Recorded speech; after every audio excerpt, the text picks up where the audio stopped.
tenho que reconhecer, gente, eu sei que é complicado, né? É que depois que você entende, para mim, pelo menos, se torna fácil, porque eu já consegui compreender. Mas quando a pessoa começa a olhar tudo aquilo e ver as explicações, as coisas, como elas realmente são, ela passa a ver que a coisa não é tão complicada, mas no começo é bem difícil, né? Vocês estão conseguindo? De verdade? Então, tá bom. Então, vamos lá. Apocalipse 19:1. Depois destas coisas, ouvi no céu uma como grande voz de numerosa multidão, dizendo, aleluia, a salvação e a glória e o poder são do nosso Deus. Amém, né? Versículo 2, por favor, Edu. Porquanto verdadeiros e justos são os seus juízos, pois julgou a grande meretriz, que corrompia a terra com a sua prostituição, e das mãos dela vingou o sangue dos seus servos. A gente já sabe quem é a grande meretriz, né? A grande meretriz aqui, nesta parte, está falando do conglomerado Babilônia, está falando de todas, as duas cidades, tanto a primeira, que já caiu no meio da tribulação, essa já tinha sido julgada, né? Aqui, a segunda cidade, todas as suas filhas, né? Como a gente viu no capítulo 16, que foram derramar das taças, e também a gente viu no 17, semana passada. Então, a meretriz aqui é o conglomerado de cidades que Deus julgou, olha lá, e eles estavam louvando a Deus por esse julgamento. Vamos ler aqui, versículo 1 e 2. A multidão glorifica a Deus, pois o Senhor julgou a grande meretriz Babilônia e suas filhas, quando derramou suas taças sobre ela. Apocalipse 16, as 7 taças, foi o que eu acabei de falar, né? Então, ó, o sangue derramado, o terceiro flagelo, porque o sangue que ele julgou aqui, ó, vamos achar lá, porque vingou o sangue dos seus servos. Mais uma vez, a gente vê aqui o cumprimento. Põe para mim do Apocalipse 16, no versículo 4, por favor. Derramou o terceiro a sua taça nos rios e nas fontes das águas, e se tornaram como sangue. Mais um. Então ouviu o anjo das águas, dizendo, tu és justo, tu que és e que eras o santo, pois julgastes estas coisas. Mais um. Porquanto derramaram o sangue dos santos e dos profetas, também sangue lhes tem sido dado a beber, pois são dignos disso. Mais um. Ouvi do altar que se dizia, certamente o Senhor Deus Todo-Poderoso, verdadeiros e justos são os teus juízos. Então, o sangue dos mártires também estava sendo julgado, tanto dos profetas, dos que morreram lá no início da igreja, como aqueles que a gente viu lá também no capítulo 6, né? no quinto selo, que falou dos que tinham morrido antes e dos que iam morrer dentro da tribulação. Vocês lembram, né? Lembram, né? Os mártires de dentro da tribulação, que pediam para Deus julgar o sangue deles, e Deus falou, opa, ainda não. Mas aqui chegou o momento Deus já estava julgando o sangue deles. Então, vamos voltar lá, versículos 3 agora. Aí, antes de eu ler, está aqui, ó, importante observação. Aqui, a meretriz, que é a cidade prostituta, com suas filhas, né, não foi julgada, porém o anticristo e os seus servos ainda serão. Ou seja, Deus começou pelas cidades e vai terminar pelo anticristo e pelos seus servos. Claro que tudo acontece dentro de uma sequência, né? Óbvio. Mas a gente vai entender agora como é que vai acontecer tudo isso, tá bom? Então vamos lá, versículo 3. Segunda vez disseram, aleluia, e a sua fumaça sobe pelos séculos dos séculos.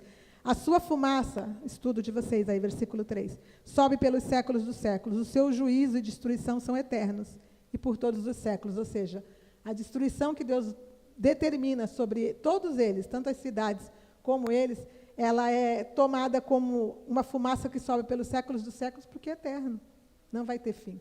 A partir do momento que o juízo de Deus for decretado, quem teve o juízo decretado sobre ele, assim como as cidades que vão ser totalmente destruídas, e como aqueles que vão ser destruídos, é eternamente. E eternamente é algo que a gente não consegue nem entender, né? Vocês conseguem entender o eternamente? Não dá para a gente compreender a dimensão de um eternamente. Sem fim, né? Sem fim. E a fumaça sobe pelos séculos dos séculos, né? Então, vamos lá. Versículo 4, Eduardo, por favor. E os 24 anciões e os 4 seres viventes prostraram-se e adoraram a Deus, porque se acha sentado no trono, dizendo amém e aleluia. Mais um, por favor. Saiu uma voz do trono exclamando, dai louvores ao nosso Deus, todos os seus servos, os que o temeis, os pequenos e os grandes. Aí vai no estudo de vocês aí, adoração. Aqui acontece grande adoração dos 24 anciões, dos 4 seres viventes, pelo julgamento da grande meretriz. Assim como vimos darem glórias, quando o juízo foi decretado na 7ª trombeta, ela foi tocada e os anjos com as 7 taças se prepararam, não derramá-la sobre o reino da besta. Tem alguma coisa aqui que não está... De quem é? Ah, é o seu. O toque é igual. Deixa eu ler de novo. Ela foi tocada e os anjos com as 7 taças se prostraram, não é se prepararam, e derramaram sobre ela... Tem alguma coisa errada aqui, não estou entendendo essa frase aqui, mas vamos continuar. Vamos em Apocalipse 11, 15 e 18, porque essa adoração é a mesma adoração que a gente viu lá no capítulo 7, aliás, na 7ª taça, na 7ª trombeta, desculpa, gente. E também a gente está vendo agora, vamos lá. Apocalipse 11, 15 e 18, do 15 ao 18, põe no 15, 11, 15. Eu não sei o que está escrito aqui, que eu li esse estudo tantas vezes, acho que na hora de fazer a edição aqui, tem alguma coisa que ficou estranha. Vamos lá. O 7º anjo tocou a trombeta e houve no céu grandes vozes dizendo: o reino do mundo se tornou do nosso Senhor e do seu Cristo, e ele reinará pelos séculos dos séculos. Mais um. E os 24 anciões, você vê que é a mesma coisa, que se encontram sentados no seu trono diante de Deus, prostraram-se sobre o seu rosto e adoraram a Deus. Deixa eu ver se... Mais um. Dizendo: graças te damos, Senhor Deus Todo-Poderoso, porque és e que eras, porque assumistes o teu grande poder e passastes a reinar. Mais um. Na verdade, as nações se enfureceram, chegou, porém, a tua ira, e o tempo determinado para serem julgados os mortos, para se dar o galardão dos teus servos, os profetas, aos santos e aos que temem o teu nome, tanto aos pequenos como aos grandes, e para destruir os que destroem a terra. Vemos esse momento de adoração sendo anunciado também em Apocalipse 4, 9. Põe Apocalipse 4, 9.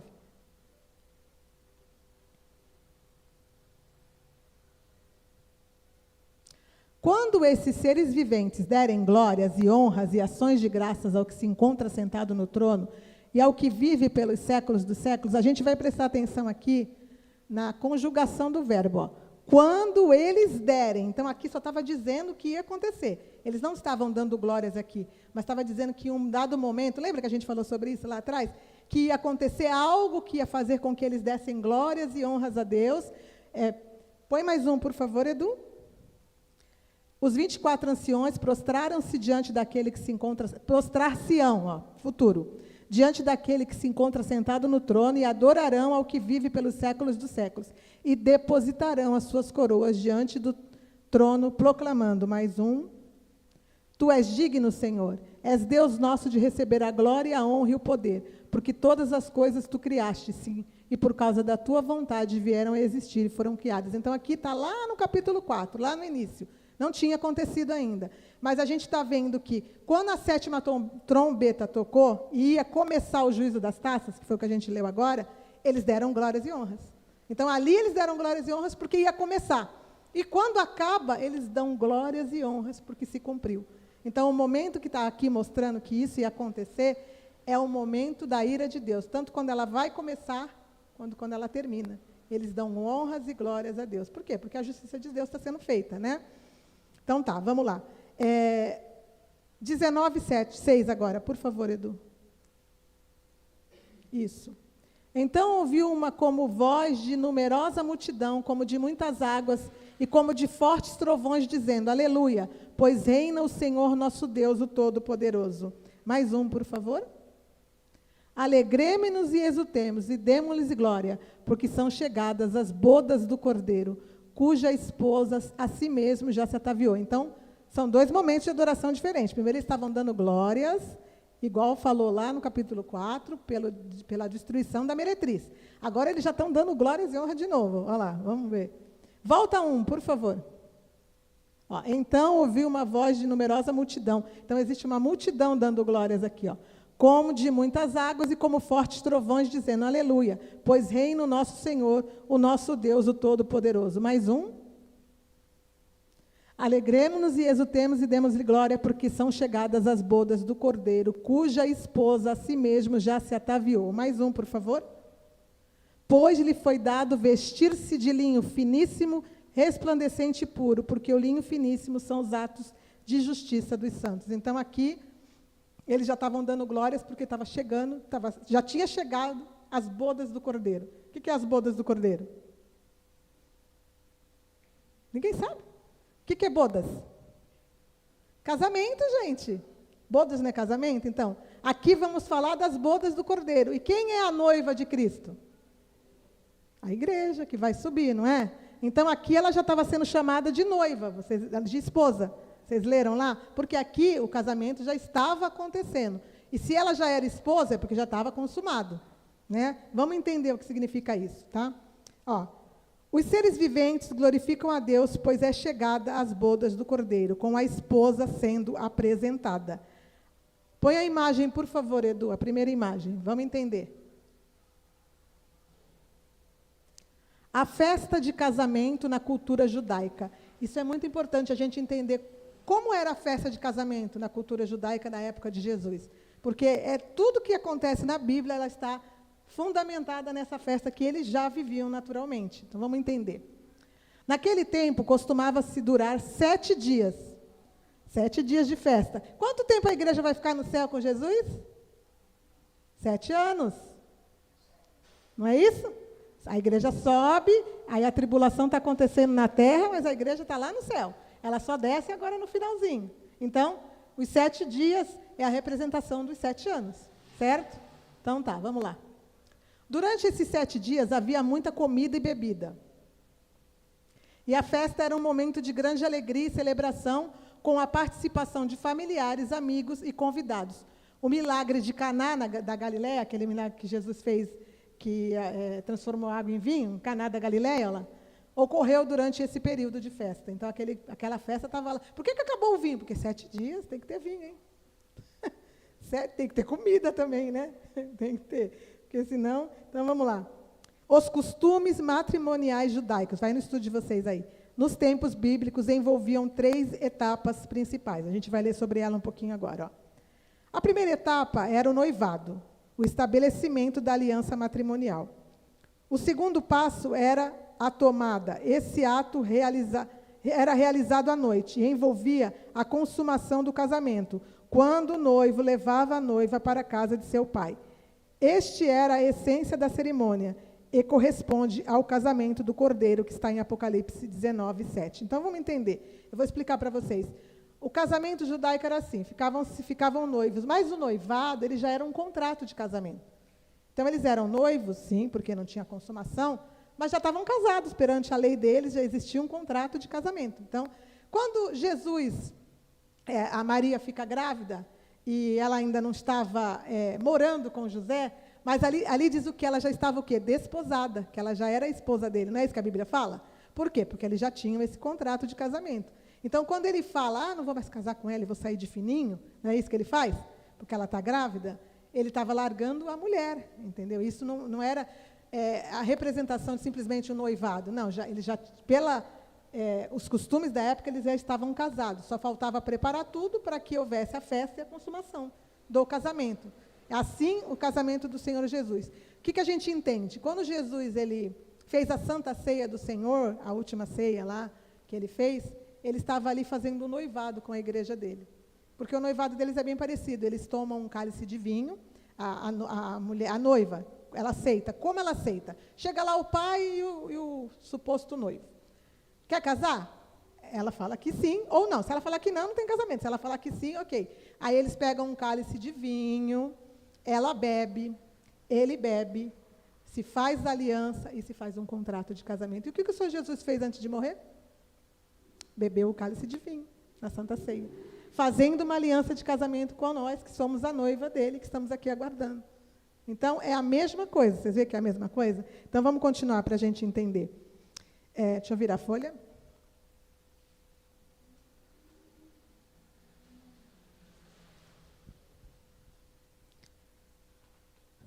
Viraram? O terceiro passo. era a ceia, a festa do casamento. A gente já está na festa do casamento aqui. Já tinha acontecido o casamento, já tinha acontecido a consumação, que dura 7 dias e corresponde à ceia das bodas do Cordeiro. Na realidade, a ceia das bodas do Cordeiro, que está escrito aqui em Apocalipse 19:9, já é a festa em si, porque que dura 7 dias, porque tem a consumação no início e aí os 7 dias de festa. Por isso que falou, chegou as bodas do Cordeiro. Porque eles já estão vivendo ali o momento em que a esposa vai ser apresentada. E a festa já está comendo solta, entendeu? Já está lá, tipo, no céu. Imagina quanta coisa deve ter boa lá. A gente vai estar lá, não vai? Vocês vão? Em nome de Jesus, amém. Então, vamos lá. Também em Mateus 24:36, mais um versículo que confirma o casamento judaico. Põe lá para mim, por favor, Edu. Mateus 24:36. Mas a respeito daquele dia e hora, ninguém sabe, nem os anjos do céu, nem o Filho, senão o Pai. Esse versículo é um versículo meio polêmico, todo mundo usa ele para dizer que ninguém sabe o dia que Jesus vem arrebatar a igreja. Concordo que a gente não vai saber o dia exato. Por quê? Deus não ia falar, né? É muita folga. Mas a época, a gente tem como saber. A Bíblia nos aponta, né? Só que o versículo aqui não está querendo dizer que nós estamos proibidos de imaginar que dia é. Só está fazendo ali uma observação também do casamento judaico. Por quê? Porque quando o noivo ficava noivo da noiva, entenderam, né?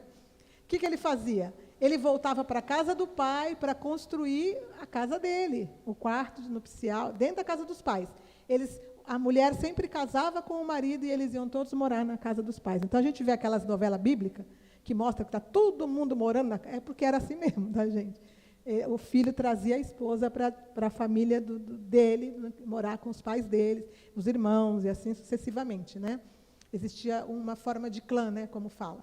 E aí, o que acontecia? O pai ficava de olho lá, ele estava lá construindo as coisas e o pai estava lá de olho, vendo se estava bom, se não estava. Quando tivesse tudo pronto e o pai olhasse e falasse, agora está tudo certo, pode ir lá buscar sua noiva, e aí que ele ia. É a mesma coisa aqui, ó. Ninguém sabe o dia, a hora, senão o pai, porque o pai vai dizer para Jesus, chegou a hora, vai lá. Mas é óbvio que Jesus sabe, gente, isso é uma representação, justamente mostrando que essa relação de igreja, Jesus, noiva e cordeiro, noivo, que nós somos a noiva e ele é o noivo, é uma representação do casamento judaico, porque o povo do passado, quando ele falava dessas coisas, eles entendiam. Por isso que era dessa forma que Jesus ensinava. Ele usava todos os costumes da época de plantação, de colheita, de tudo que tinha naquela época para poder ensinar o povo. Então, hoje, a gente que não entende muito das coisas e não vai pesquisar, a gente fica meio tipo, porque não é o nosso costume. Mas eles, quando eles pregavam, eles entendiam, porque para eles isso era o costume deles. Então, era fácil para eles entenderem. Então, Jesus pregava de forma popular, né, como fala, né, nos dias de hoje. Então, tá, vamos continuar. Vemos que no versículo 7, o casamento já havia sido consumado, como eu falei para vocês. Vemos aqui já a esposa do Cordeiro. 2 Coríntios 5:10. Põe lá 2 Coríntios 5:10, por favor, Edu.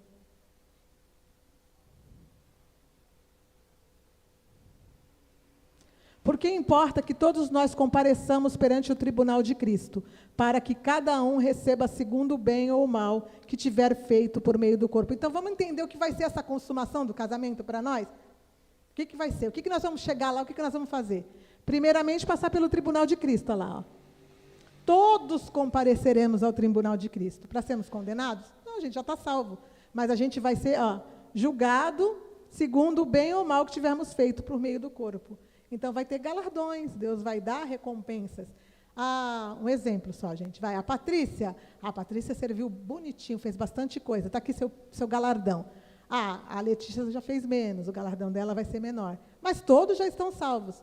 Mas ali Deus vai estar tratando com a igreja dele, vai ser o momento da coroa, vai ser o momento dos galardões. Essa é a consumação, onde o Senhor Jesus vai colocar no tribunal dele a igreja dele. Vamos entender 2 Timóteo 4, por favor, Edu, 4:8. 2 Timóteo 4:8. Já agora a coroa da justiça me está guardada, ao qual o Senhor, reto juiz, me dará naquele dia. E não somente a mim, mas também a todos quantos amaram a sua vinda. Então, mais uma comprovação aqui do momento da consumação do casamento. Jesus vai estar lidando com a noiva dele, certo? Agora vai em 1 Coríntios 3, 11. Por favor, Edu. Porque ninguém pode lançar outro fundamento além do que foi posto, o qual é Jesus Cristo. Mais um. Contudo, se o que alguém edifica sobre o fundamento é ouro, prata, pedras preciosas, madeira, feno, palha, mais um. Manifesta se tornará a obra de cada um, pois o dia a demonstrará, porque está sendo revelado pelo fogo, o qual seja a obra de cada um, o próprio fogo aprovará. Mais um. Se permanecer a obra de alguém que sobre o fundamento edificou, esse receberá galardão. Mais um. Se a obra de alguém se queimar, sofrerá ele dano, mas esse mesmo será salvo, todavia, como através do fogo. Deixa eu ver se tem mais um aqui. Não, é o 15 mesmo. Então, é aquilo que eu falei para vocês. Está todo mundo salvo. Mas vamos ver o que essa pessoa fez? Vamos ver se a obra dela foi edificada como ouro, como palha, como pedra preciosa, porque palha queima, né? Madeira também. E o fogo é a presença de Deus, é o Espírito Santo, que vai passar na vida da pessoa e falar, sinto muito, sua obra não estava muito boa, não. Você se salvou, tipo, nos 45, no segundo tempo, quase na trave, entrou, tipo, raspando, mas foi salvo, glória a Deus, né? Eu tinha um pastor que ele falava uma coisa que eu sempre achei engraçada e eu guardava, que eu quero ser salvo, nem que eu fique lá no fundo do céu tirando o pó da asa do anjo. Então, se tiver que ficar no fundo do céu, tirando o pó da asa do anjo, está lá, né? Mas o galardão, as recompensas serão para aqueles que as suas obras forem aprovadas diante de Deus. Então, ainda tem isso ainda, gente. Mas, estando lá, é o quanto basta, né? Claro que a gente quer ter o galardão, né? Claro. A gente procura fazer o nosso melhor, mas está tudo na mão do Senhor, né? O importante é estar lá, né? Então, vamos lá. Versículo 9, por favor, Edu, 19, 9. Então me falou o anjo, escreve, bem-aventurados aqueles que são chamados à ceia das bodas do Cordeiro, a comida, né? É a segunda parte do casamento, né? Ou, segunda parte entre aspas, né? Porque a família vai estar comendo desde o primeiro dia, né? Os noivos é que vão para a consumação, o povo está sempre comendo, né? Claro que aqui é uma representação, né, gente? É uma representação. E acrescentou, são estas as verdadeiras palavras de Deus. Mais um, por favor. Deixa eu ver quantos são. Espera aí, me perdi aqui. É só o 9? Ah, então tá. Então tá. Bom, o que a gente vê? Que a consumação do casamento acontece no início e as bodas depois. E aqueles que são chamados para a boda, ó, bem-aventurados, está escrito aqui, felizes. Todos os que forem convidados para a ceia do casamento do Cordeiro. Que além da esposa, porque a noiva já estava lá, não estava? A esposa já estava sendo apresentada. Então, quem são os convidados? Tem convidado também ali, ó.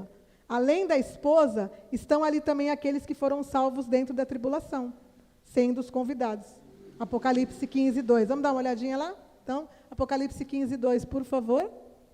Vi como um mar de vidro mesclado com fogo e os vencedores da besta, da sua imagem e do número do seu nome, que se achavam em pé no mar de vidro, tendo harpas de Deus. Então, esses aqui a gente sabe que foram tirados já na tribulação, né? Foram os que aqui estavam arrebatados, porque não são almas, mas saíram lá no meio da tribulação. Quem lembra? Vocês lembram, né? Tá. Então, eles vão estar lá como convidados, porque a noiva já estava lá em cima. Já estava sendo citada até como esposa. E eu também acredito, entendeu? Porque, pelo tudo que a gente vê, que os 144 mil também serão os convidados, porque eles não são a noiva, a gente já viu isso, né?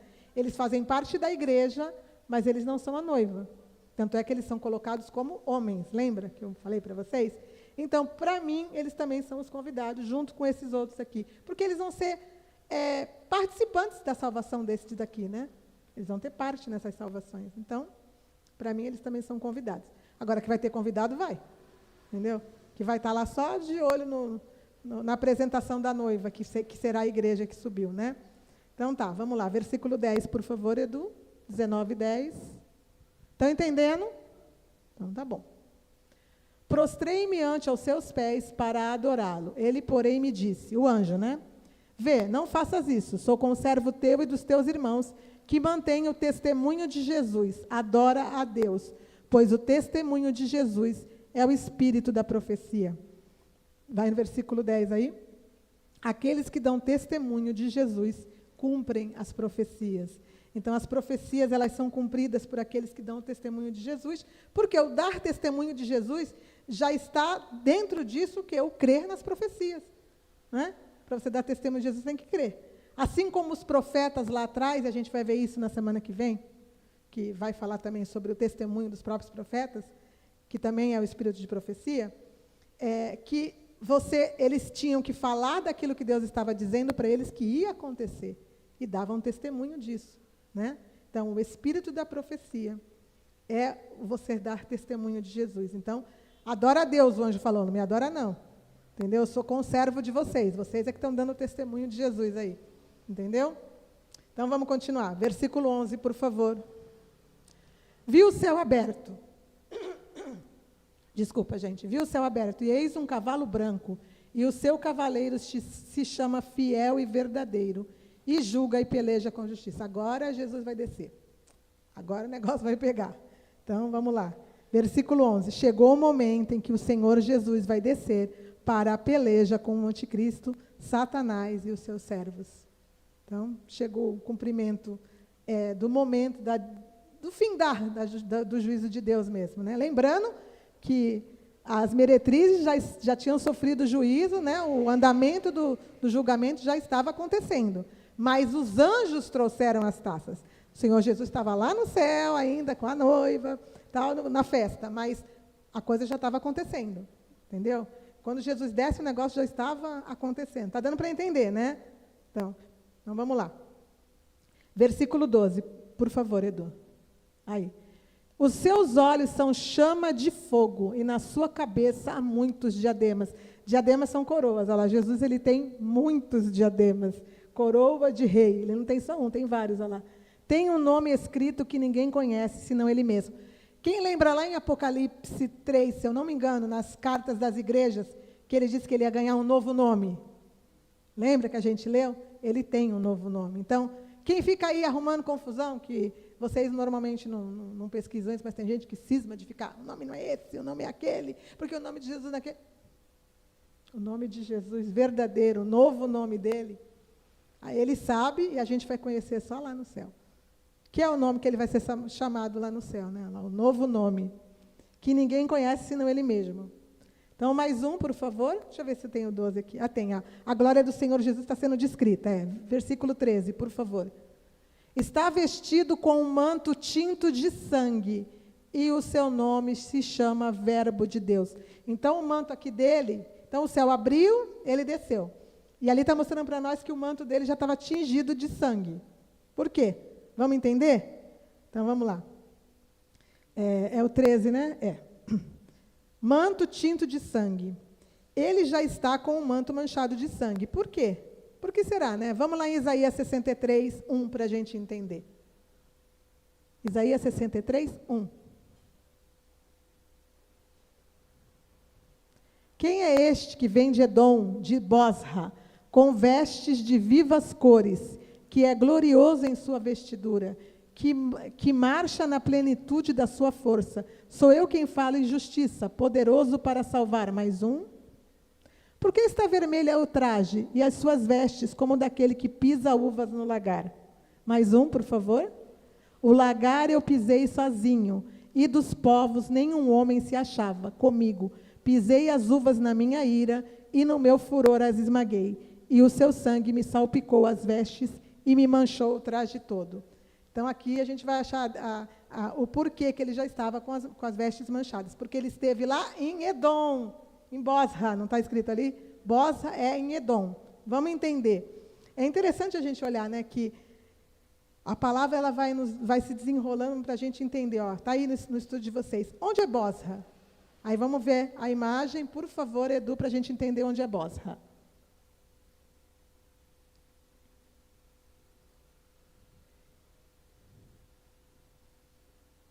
É o mapinha. Primeira falando.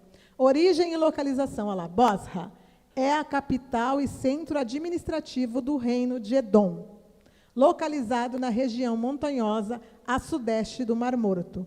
Significado: embora Bosra possa significar curral de ovelhas, a Bíblia usa a cidade como um símbolo de guerra e destruição, especialmente em relação a Edom.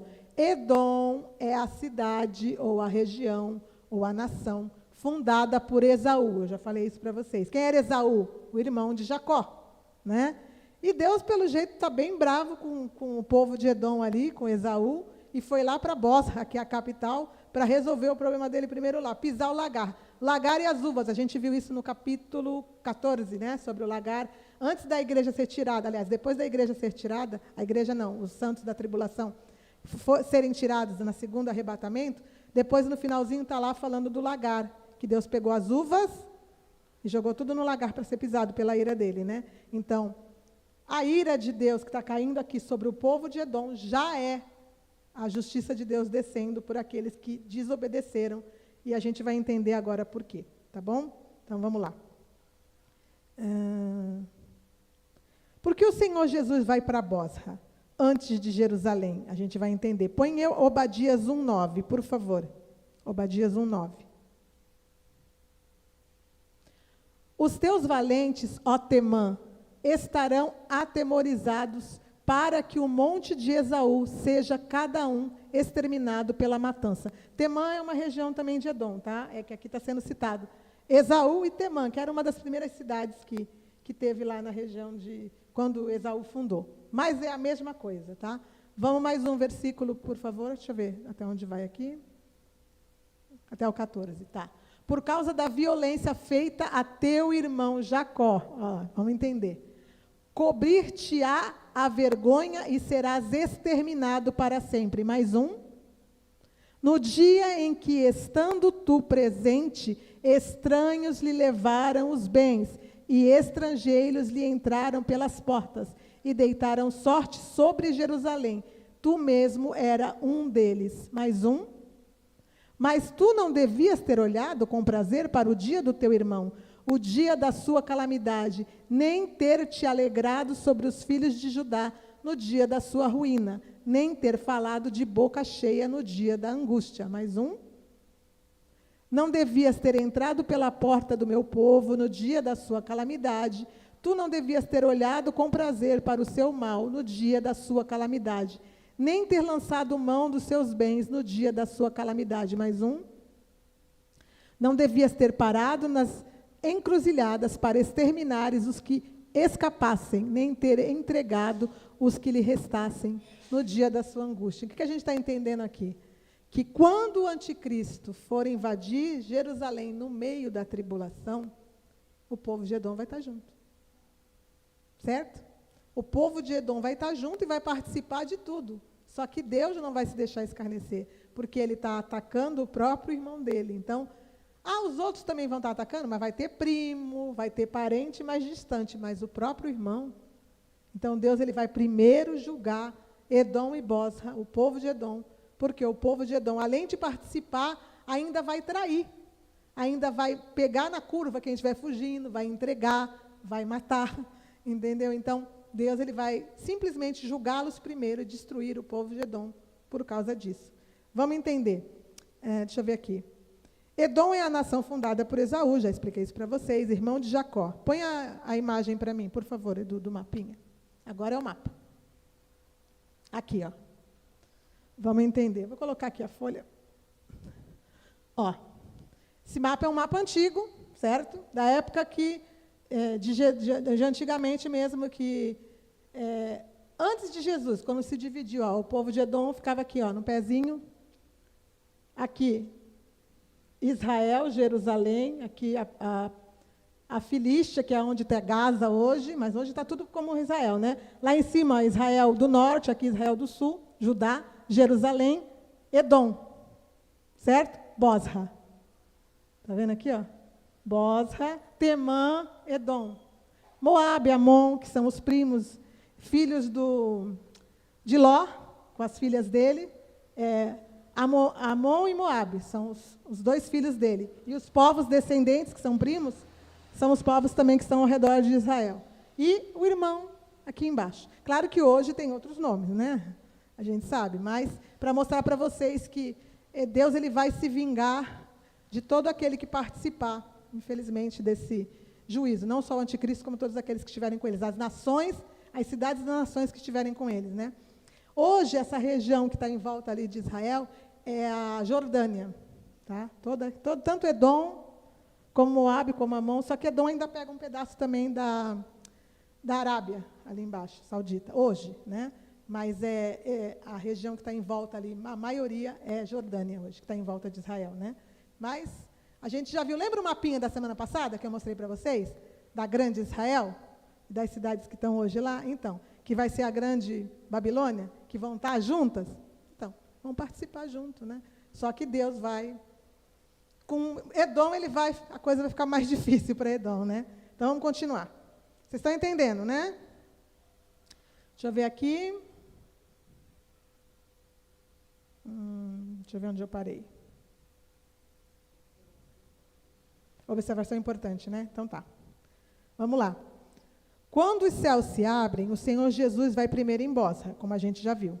Podemos entender que as taças do seu juízo, flagelos, já estão sendo derramadas pelos anjos, e a grande Babilônia e as cidades das nações já estão sob juízo.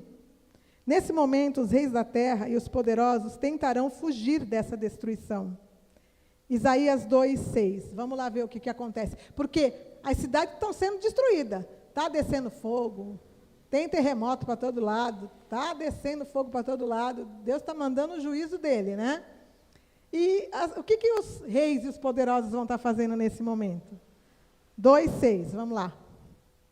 Pois tu, Senhor, desamparastes o teu povo, a casa de Jacó, porque os seus se encheram da corrupção do Oriente, e são agoureiros como os filisteus, e se associam com os filhos dos estranhos. Então, aqui Deus está mostrando por quê que primeiro ele largou o povo de Judá e de Israel na mão dos inimigos. A gente já sabe que o povo estava pecando, né? Está pecando, né? A gente está falando do passado, mas é agora, né? Então, tá, vamos lá. Está cheio de... contra os seus tesouros, também está cheio de cavalos e os seus carros, e não tem... vou ler tudo de novo, peraí. Ó. A sua terra está cheia de... Tu botou no outro já? Por isso que eu estou me perdendo. Põe no 6 de novo, que eu vou ler de novo. Pois tu, Senhor, desamparastes o teu povo, a casa de Jacó, porque os céus se encheram da corrupção, tá? Do Oriente, do meio do Oriente lá, né? E são agoureiros, como os filisteus, que é a região de Gaza, que eu já mostrei para vocês, e se associaram com os filhos dos estranhos. Agora põe no 7, por favor. A sua terra está cheia de prata e de ouro, e não tem conta os seus tesouros. Também está cheia de cavalos, e os seus carros não têm fim. Até onde que tem que ir? Então vai, pode ir embora. Também está cheia a sua terra de ídolos. Adoram a obra das suas mãos, aquilo que os seus próprios dedos fizeram. Mais um. Com isso, a gente se abate, e o homem se avilta. Portanto, não lhes perdoarás. Mais um. Vai, entra nas rochas e esconde-te no pó, ante ao terror do Senhor e à glória da sua majestade. Mais um. Os olhos altivos dos homens serão abatidos, e a sua altivez será humilhada. Só o Senhor será exaltado naquele dia. Mais um. Porque o dia do Senhor dos Exércitos será contra todo soberbo e altivo, e contra todo aquele que se exalta, para que seja abatido. Mais um. Contra todos os cedros do Líbano altos, muito elevados, e contra todos os carvalhos de Bazã. Cedros do Líbano, carvalhos de Bazã, está tudo nas regiões que eu já mostrei para vocês. Mais um. Contra todos os montes altos e contra todos os outeiros elevados. Mais um. Contra toda a terra alta e contra toda a muralha firme. Mais um. Contra todos os navios de Tarsis e contra tudo que é belo à vista. Mais um. Pode ir. A arrogância dos homens será abatida e a sua altivez será humilhada. Só o Senhor será exaltado naquele dia. Pode pular mais um, por favor? Os ídolos serão de todos destruídos. Mais um. Então os homens se meterão nas cavernas das rochas e nos buracos da terra, ante ao terror do Senhor e à glória da sua majestade, quando ele se levantar para espantar a terra. Mais um. Naquele dia os homens lançarão as toupeiras e aos morcegos os seus ídolos de prata e os seus ídolos de ouro que fizeram para ante eles se prostrarem. Mais um. E meter-se-ão pelas fendas das rochas e pelas cavernas das penhas, ante ao terror do Senhor e à glória da sua majestade, quando se levantar para espantar a terra. Então, está bem explicadinho aqui, né? Vamos entender. Deixa eu só me achar aqui, gente, hoje eu estou meio perdida. Eu li Apocalipse 6, 15 e 17. Vamos ver onde é que está escrito isso também? Apocalipse 6, 15 ao 17. Aos reis da terra, os grandes e os comandantes, os ricos e os poderosos, e todo escravo e todo livre, se esconderão nas cavernas e nos penhascos dos montes. Aqui a gente está lá em Apocalipse 6, quando eu li para vocês, que ali, quando abre o sexto selo, acontece o arrebatamento, vem todo um resumo dos acontecimentos, que está dentro ali, tanto as taças como as trombetas como as taças. Então, aqui é o finalzinho lá do 6, ó. E está falando justamente do que está acontecendo lá. Eles vão se enfiar nas cavernas das rochas. Mais um, por favor, Edu. Por quê? E disseram aos montes e aos rochedos, caí sobre nós, e escondei-nos da face daquele que se assenta no trono e da ira do Cordeiro. Então, está bem mostrado aqui para nós por que eles estavam se escondendo. Mais um. Porque chegou o grande dia da ira deles. E quem é que pode suster-se? Vejam como tudo se fecha. Então, na hora do vamos ver, que o negócio o fogo estiver caindo, eles vão tentar se esconder para fugir da ira de Deus. Mas não tem como fugir da ira de Deus, né? Então, vamos continuar. Quando o Senhor Jesus vai para Jerusalém, encontra o anticristo e os seus exércitos congregados. E ali a destruição é determinada, quando ele pisa o Monte das Oliveiras e traz derrota ao anticristo. Antes da gente ir para Zacarias, deixa eu só pensar aqui. Vai naquela taça, que eu não lembro agora qual é, eu acho que é a sexta, que fala que eles vão se congregar. No meio das taças, eles já com tudo caindo lá, mostra que eles se congregam, que eles vão lá para Meguido, lembra? Para Armagedon? Vamos olhar. Acha para mim aí, Du, que eu não anotei essa. Para vocês verem que o negócio está... Os flagelos estão caindo, o fogo está sendo derramado, o juízo está caindo das taças, e eles estavam, tentando se esconder, mas não tinha jeito. Eles falaram, opa, vamos lá contra o Cordeiro, a gente tem que lutar contra ele. Ah lá. Não, 6, 7, 17, não é aqui não. Está procurando, né? É 16 alguma coisa.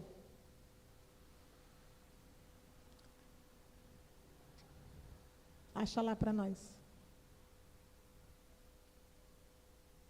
Essa agora, na hora que eu estava falando, é que me lembrei. Eu não anotei. Por isso que eu falo, eu faço o estudo, mas tem tanta informação que vocês não têm noção de quantas vezes eu mexo nele depois que já está pronto, porque eu só vou acrescentando. E mesmo assim, ainda fica faltando, porque é muita coisa, né? É muita coisa. Não, é antes. É quando eles vão se congregar.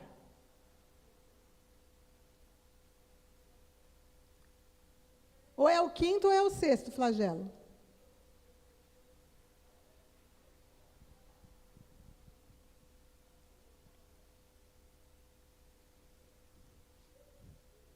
Deixa o universitário achar ali.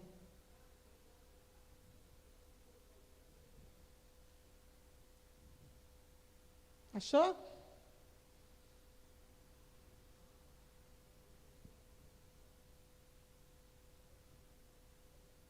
Ai, se eu tivesse com meu celularzinho mais fácil, nada na mão, já tinha achado.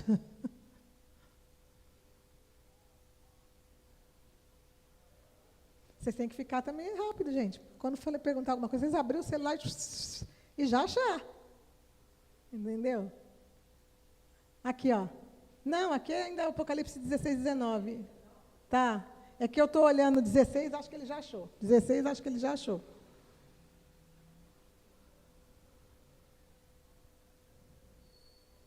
Vocês viram a parte que a gente leu que eles vão se juntar com os estranhos também? A gente estava lendo agora lá em Isaías. Não sei se vocês prestaram atenção. Que eu já falei para vocês que o anticristo servirá a um Deus estranho, como está dizendo em Daniel. Então ele vai se juntar com os estranhos. Quem são os estranhos? O Deus do anticristo e os gafanhotos que vão estar com eles. Até isso está citado ali. É que eu fui lendo e a coisa vai vindo na minha cabeça, eu só vou passando, mas ali está falando assim, que eles se juntaram com os estranhos também. Os estranhos são eles. O Deus estranho, que é a imagem da besta, e os soldadinhos que vão subir do poço do abismo, que são os gafanhotos, né? Ou os demônios. Não achou, Du? É o quinto flagelo. Quando fala das rãs. É que você não está achando que está no começo. Vai estar lá. Acho que é o sexto. Dá uma olhadinha no sexto flagelo. Ou na sexta taça.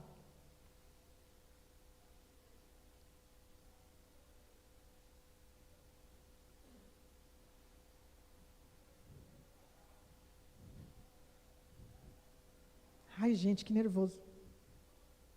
Não pode esperar, né? A hora está passando.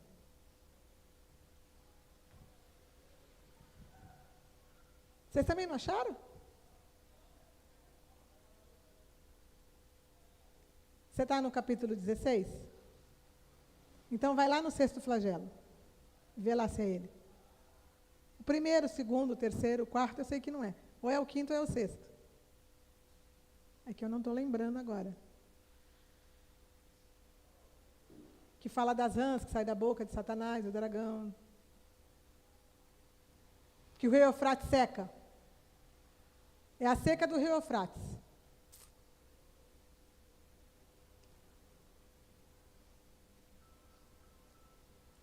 Depois você acha, vai, Edu, vamos continuar, senão vai ficar aqui e aí fica difícil. Não achou, deixa. Põe lá em Zacarias 14, 3. Hã? Fugiu, se escondeu? Achou? Derramou o cesto a sua taça sobre o grande rio Eufrates. É o sexto, está vendo? Cujas águas secaram, para que se preparasse o caminho dos reis que vêm do lado do nascente do sol. Mais um. Então vi sair da boca do dragão, da boca da besta, da boca do falso profeta, 3 espíritos imundos semelhantes às rãs. Prossegue. Porque eles são espíritos de demônios, operadores de sinais, que se dirigem aos reis do mundo inteiro com o fim de ajuntá-los para a peleja do dia do Deus, do grande dia do Deus Todo-Poderoso. Então, eles se juntam para atacar Jesus Cristo, né? Com a peleja. Por quê? Porque eles estão, as taças estão sendo derramadas ali e eles estão vendo que eles vão ser destruídos. E eles vão tentar, né? Só tentar, né? Porque não adianta nada. Então, vai lá agora em Zacarias 14, 3. Só. Zacarias 14, 3. Então sairá o Senhor e pelejará contra essas nações, como pelejou no dia da batalha. Põe mais um. Naquele dia estarão os seus pés sobre o Monte das Oliveiras, que está defronte de Jerusalém para o oriente. O Monte das Oliveiras será fendido pelo meio, para o oriente, para o ocidente, e haverá um vale muito grande, metade do monte se apartará para o norte, e a outra metade para o sul. Mais um. Fugireis pelo vale dos meus montes, porque o vale dos montes chegará até Azal. Sim, fugireis como fugistes no terremoto no dia de Uzias, rei de Judá. Então virá o Senhor, meu Deus, e todos os seus santos com ele. Então, Jesus descendo ali também, ó, pisando no Monte das Oliveiras. Depois que ele sai de Boça, ele vai para Jerusalém, pisa o Monte das Oliveiras, ele está diante lá da porta, acorda, ele está diante da Porta Dourada, ele está lá diante do Vale de Cedron, que é onde eles se congregam e vão lá para o Vale de Cedron, e aí Jesus desce com a igreja dele, e aí a gente já sabe que o fogo está caindo, né? Tá, vamos para Ezequiel 38, 19.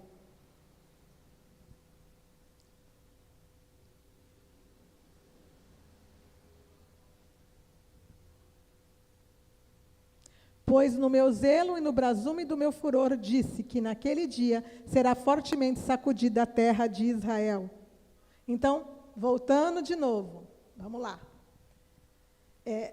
O Senhor Jesus desceu, ele foi para Boça, ele destruiu Boça, ele volta. Os reis da terra tentaram se esconder nas cavernas, aliás, na hora do fogo caindo, eles estavam se escondendo para tudo quanto era lado. Mas eles sabiam que eles tinham que se congregar para poder ir contra o Senhor Jesus, e eles vão ser levados, não é o que Deus fala? Eles vão ser puxados com anzóis nas suas bocas e vão ser arrastados lá para o vale de Josafá, ou vale de Cedron, aonde o Senhor Jesus desce. Por quê? Porque eles vão ser destruídos ali, né? E é o que a gente está vendo, que aconteceu terremotos nas cidades das nações, aconteceu terremotos, grandes terremotos. Mas esse terremoto aqui é o terremoto quando Jesus desce lá no Monte das Oliveiras e ele sacode Jerusalém, ó. A terra de Israel é sacudida. Porque as cidades das nações estão também por fora. Vai ser Tiro, vai ser... As cidades vizinhas, Bosra, vai começar tudo a tremer. Né? Mas quando Jesus desce e pisa no Monte das Oliveiras, aí o negócio fica ali, mais próximo. Vocês estão entendendo? Está dando para entender, né? Então vai ser uma coisa rápida, gente, é uma coisa em cadeia. Mas quando a gente vai explicando, parece que o negócio é longo. Mas não, vai ser tudo rápido, né? É que explicado parece que é longo, né? Tá, vamos para o versículo 14 agora. 19 e 14. E seguiam-nos os exércitos que há no céu, montados em cavalos brancos, com vestiduras de linho finíssimo, branco e puro. É o que a gente acabou de ler. Que Jesus desce e os seus santos com ele, olha lá. Seguiam-lhes os exércitos que há no céu, montados em cavalos brancos, com vestiduras de linho finíssimo, branco e puro. Mais um, põe no 15. Sai da sua boca uma espada afiada, para com ela ferir as nações. Antes de eu terminar de ler, ó, versículo 14. Exércitos em cavalos com vestes brancas. O Senhor Jesus desce com a sua esposa, os salvos. Muita gente falava assim, os anjos, mas para que anjo vai vir em cavalo? E outra coisa, as vestes brancas é de quem? E a própria palavra disse, agora a gente leu ali em cima, que a noiva se ataviou com... vai em cima de novo, o 14. Só isso. Ela se ataviou com um linho finíssimo e puro, que é os atos de justiça dos santos. Não é o que estava falando lá da esposa do cordeiro? Então, é a igreja. Tem gente que lê e fala, não, é os anjos que vão descer. A gente já leu lá no outro capítulo que vai descer os santos com ele. Quem é que desce com Jesus? A esposa dele. Né? A igreja salva, arrebatada. Ou a noiva arrebatada. Né? Ali já é a esposa. Né? Então tá. Põe no 16 agora, Edu, por favor. Deixa eu ver se tem alguma coisa do 15 aqui. Não, é o 15 e 16, pode pôr 16. Tem no seu manto e na sua coxa um nome escrito, Rei dos Reis e Senhor dos Senhores. Vai no estudo aí, ó. Espada da sua boca, que a gente leu agora há pouco, no versículo 15. A espada aqui, nesse contexto, é a sua palavra. Lembra que eu falei que o Senhor Jesus vai julgar o povo com a palavra dele? A palavra é o juízo sobre eles. Por quê? Porque eles transgrediram toda a palavra. E o próprio Jesus é a palavra, né? Ele julgará as nações e com ela, e por sua palavra serão condenados e pisados no lagar da cólera de Deus. Põe lá em Apocalipse 2,12, Edu, por favor. 2,12. O anjo da igreja em Pérgamo escreve, estas coisas diz aquele que tem a espada afiada de 2 gumes. Então, a espada afiada de 2 gumes. Põe no 16 agora. Não na sequência, põe no 2,16. Isso. Portanto, arrepende-te, senão venho a ti sem demora, e contra eles pelejarei com a espada da minha boca. Tá. Vamos lá, agora põe em 2,26, por favor. Ao vencedor que guardar até o fim as minhas obras, eu lhe darei autoridade sobre as nações. É a sequência do versículo, né? Põe mais um, por favor, Edu. E com o cetro de ferro as regerá, e os reduzirá em pedaços, como se fossem objetos de barro. Tá. Vamos, deixa eu ver.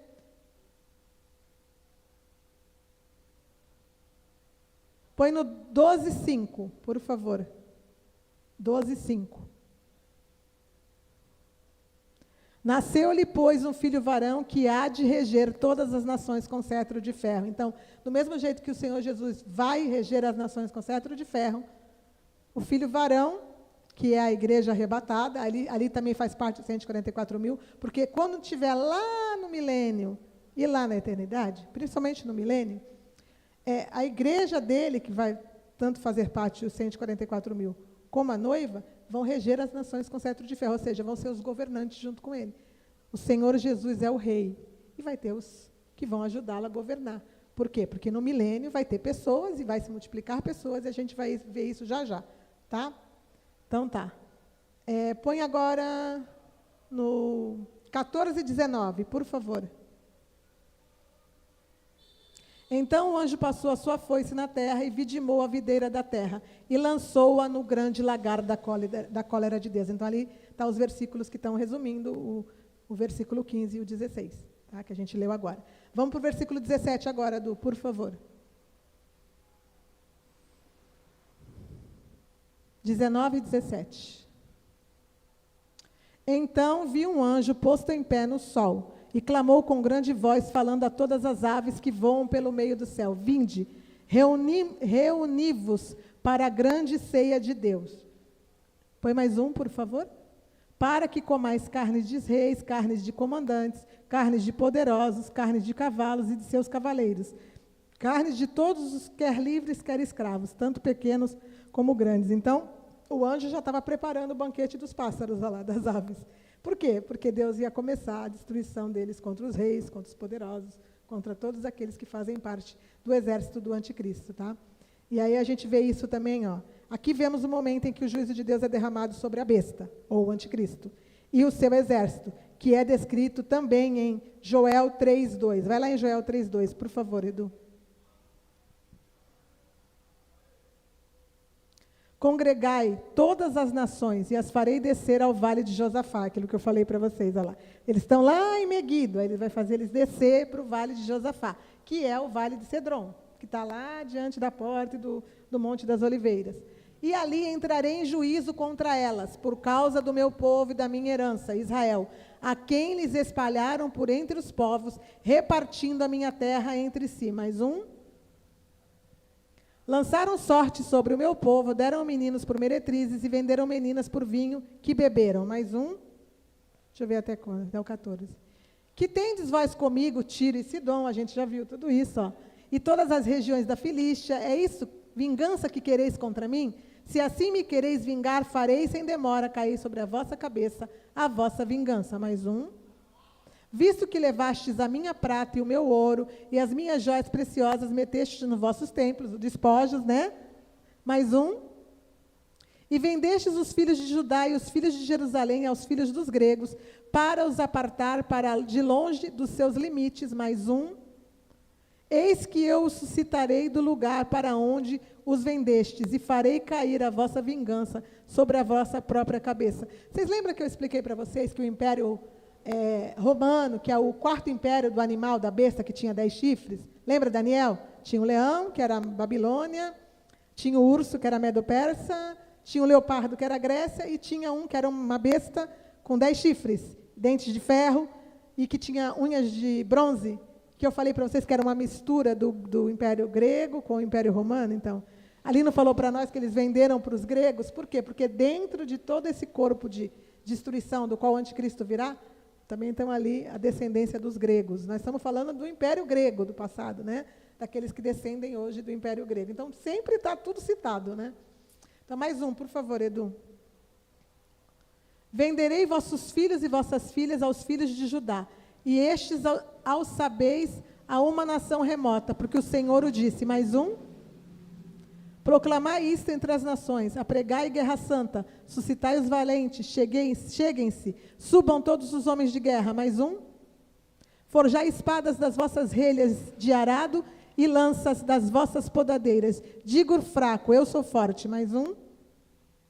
Apressai-vos e vinde todos os povos em redor e congregai-vos, para ali o Senhor fazer descer os teus valentes. Mais um.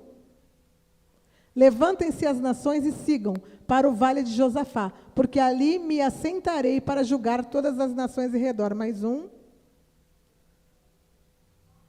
Deixa eu ver até onde. Lançai a foice, porque está madura a seara. Vinde, pisai, porque o lagar está cheio, e os seus compartimentos transbordam, porque a sua malícia é grande. Mais um. Multidões e multidões no vale da decisão, porque o dia do Senhor está perto no vale da decisão. Mais um. É só até o 14, né? Então, vai lá em Ezequiel 38:16 agora. Ezequiel 38:16. Tudo isso a gente já leu, né? Mas eu acho que agora está dando para vocês gravar, né? Porque a gente já leu tantas vezes. Eu falei que eu ia cansar vocês de vocês lerem os mesmos versículos. E subirás contra o meu povo de Israel como nuvem para cobrir a terra. Nos últimos dias hei de trazer-te contra a minha terra, para que as nações me conheçam a mim, quando eu tiver vindicado a minha santidade em ti, ó Gog, perante elas. Nós já sabemos que Gog é o anticristo, né? Mais um, por favor. Assim diz o Senhor Deus, não és tu aquele de quem eu disse nos dias antigos? o anticristo. Por intermédio dos meus servos, os profetas de Israel, os quais então profetizaram durante anos que te faria vir contra eles, mais um. Naquele dia, quando vier Gog contra a terra de Israel, diz o Senhor Deus, a minha indignação será muito grande. Agora vai em Ezequiel 39, 1.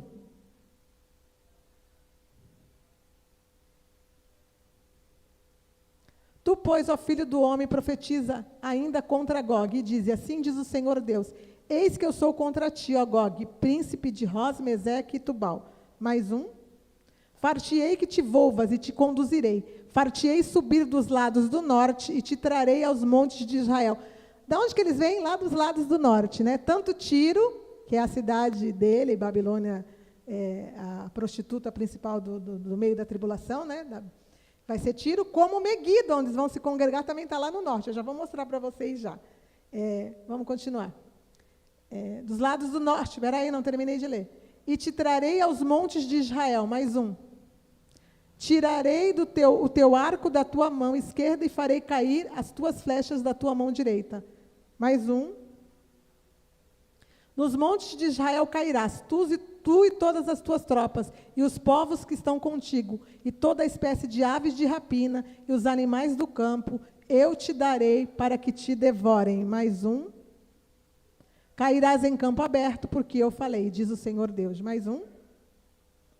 Meterei fogo em Magog, que é a Magog espiritual, porque Gog é da terra de Magog, a gente já viu que a terra de Magog física é lá em cima, da onde vem a genética ali de muitos povos, mas a Magog que ele vai construir a cidade dele vai ser Tiro. Então, é a Magog espiritual. Meterei fogo em Magog e nos que habitam seguros nas terras do mar, litoral de Tiro, né, do Líbano, e saberão que eu sou o Senhor. Mais um.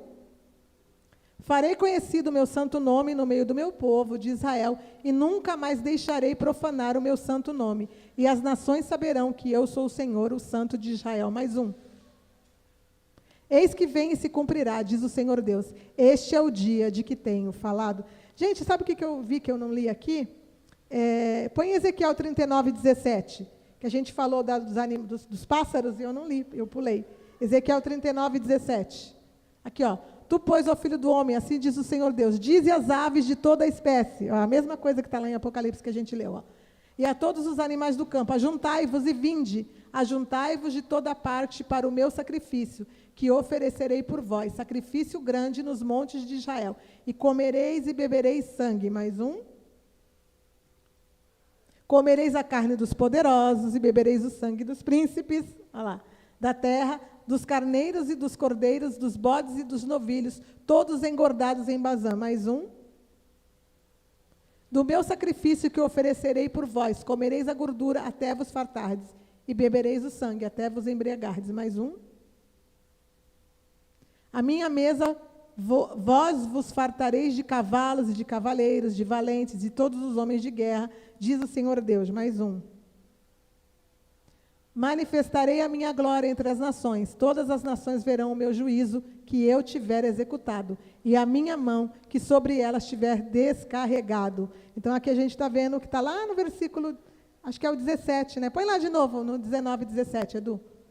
Eu pulei aquela hora, eu estava lendo e pulei.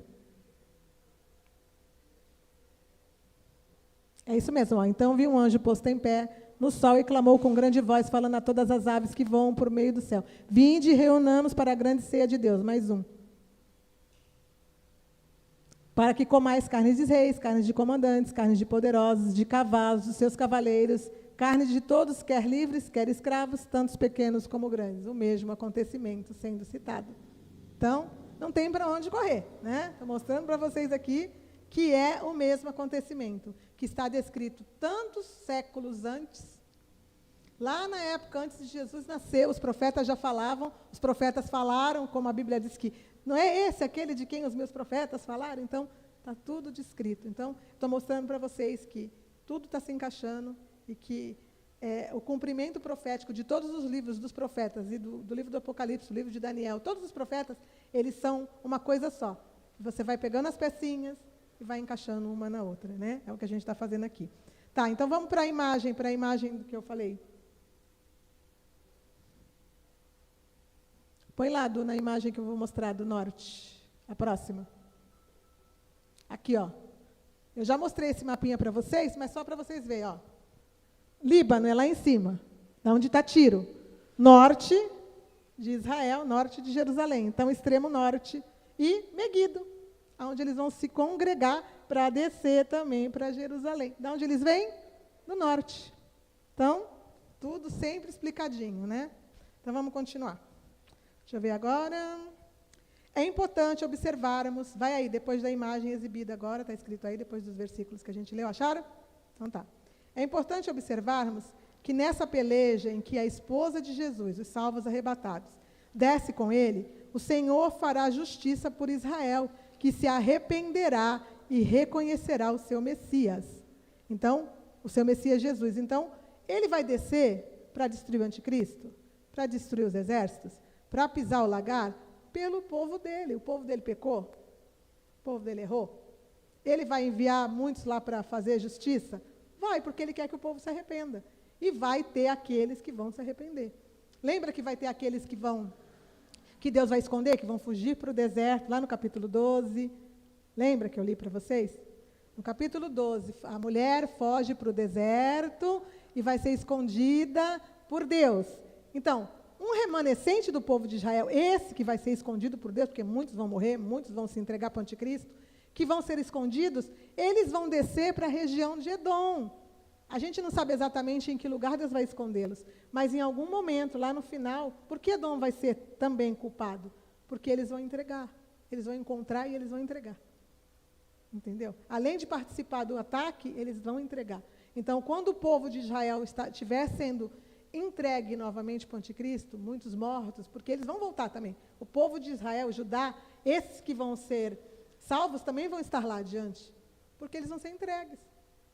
Porque eles vão ser escondidos por 2 anos e meio, aliás, por 3 anos e meio. Mas depois dos 3 anos e meio, que é o final, eles vão ser encontrados.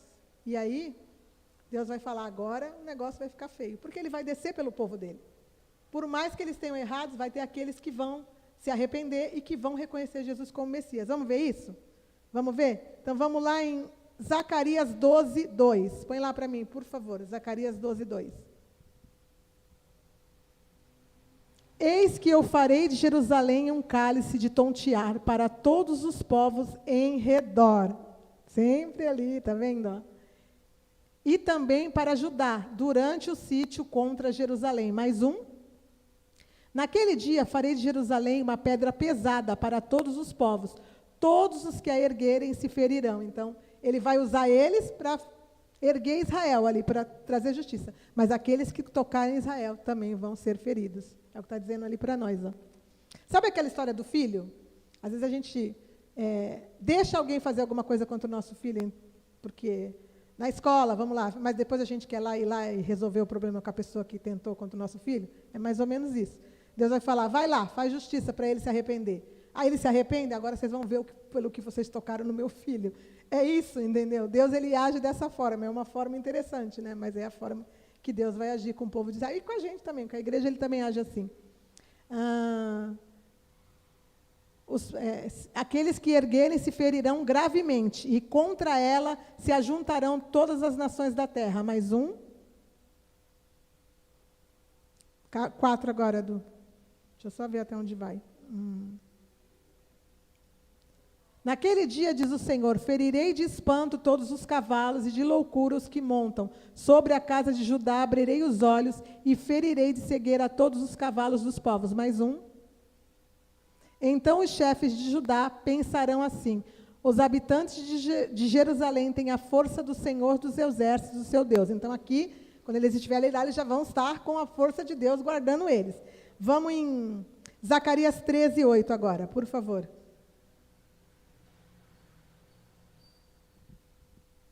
Em toda a terra, diz o Senhor, 2/3 dela serão eliminados e perecerão, mas a 3ª parte restará nela, que é a terra de Israel, tá, gente? Mais um. Farei passar a 3ª parte pelo fogo, e a purificarei como se purifica a prata, e a provarei como se prova o ouro. Ela invocará o meu nome, e eu a ouvirei. direi, é o meu povo, e ela dirá, o Senhor é o meu Deus. Deixa eu ver. Obadias 1. Por favor, Obadias 1, 15. Porque o dia do Senhor está prestes a vir sobre todas as nações. Como tu fizestes, assim se fará contigo. O teu malfeito tornará sobre a tua cabeça. Mais um. Porque como bebestes no meu santo monte, assim beberão de contínuo. Todas as nações beberão, sorverão e serão como se nunca tivesse sido. Mais um. Mas no monte Sião haverá livramento. O monte será santo, e os da casa de Jacó possuirão as suas herdades. Mais um. A casa de Jacó será fogo, e a casa de José chama, e a casa de Esaú restolho. Aqueles incendiarão a estes, e os consumirão, e ninguém mais restará da casa de Esaú, porque o Senhor falou. Então Esaú será eliminado, ou a casa de Edom, né? Mas o povo de Israel, alguns serão salvos. Deixa eu ver se tem mais um. Mais um, por favor. Os de Neguebe possuirão o monte de Esaú. Neguebe é o deserto ali por perto de Israel, tá? Deixa eu ver. E os da planície, aos filisteus, possuirão também os campos de Efraim. E os campos de Samaria e de Benjamim possuirão a Gileade. Mais um. Acho que é o 21. Os cativos do exército dos filhos de Israel possuirão os cananeus até Sarepta. E os cativos de Jerusalém, que estão em Sefarade, possuirão as cidades do sul. Mais um. Salvadores hão de subir ao monte Sião, para julgarem o monte de Esaú, e o reino será do Senhor. Então, a gente está vendo aqui o cumprimento profético. Deixa eu só ver aqui, que eu acho que eu pulei. Põe Zacarias 9, 11. 9, 11. Deixa eu ver. Põe mais um, 9, 12. Deixa eu ver se é isso mesmo. Não, então eu acho que é Zacarias 12, 9. Zacarias 12, 9. Põe lá, 12, 9.